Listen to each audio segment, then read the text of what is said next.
Andijon tumanida joylashgan 39-maktabda suvni tejashga bag'ishlangan ochiq dars bo'lib o'tdi. Ushbu tadbir Andijon suv ta'minoti aksiyadorlik jamiyati xodimlari tomonidan tashkil etildi va unda o'quvchilarga suv resurslaridan oqilona foydalanish, uni tejash hamda ekologik madaniyatni shakllantirish haqida tushunchalar berildi. Andijon tumanidagi 39-umumiy o'rta ta'lim maktabiga suv ta'minoti xodimlari kelib, o'quvchilar bilan suhbat o'tkazishdi, ochiq dars o'tib berishdi va bunda suvni tejash kerakligi, suvni qadriga yetish kerakligi haqida ma'lumotlar berib o'tishdi.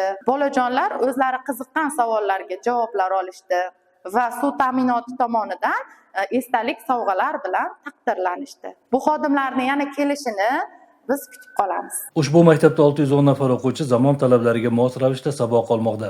Buning uchun 48 nafar tajribali pedagoglar jamoasi faoliyat yurityapti. O'quvchilarga qo'shimcha mashg'ulotlar davomida suvning ahamiyati, sarfini kamaytirish yo'llari, suv ta'minoti tizimidagi muammolar va ularni bartaraf etish usullari haqida ma'lumot berilmoqda.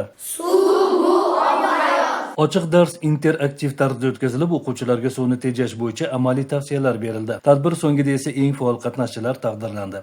Bunday tadbirlar o'quvchilarning ekologik madaniyatini oshirish, ularda atrof muhitga bo'lgan mas'uliyatni shakllantirishga xizmat qiladi.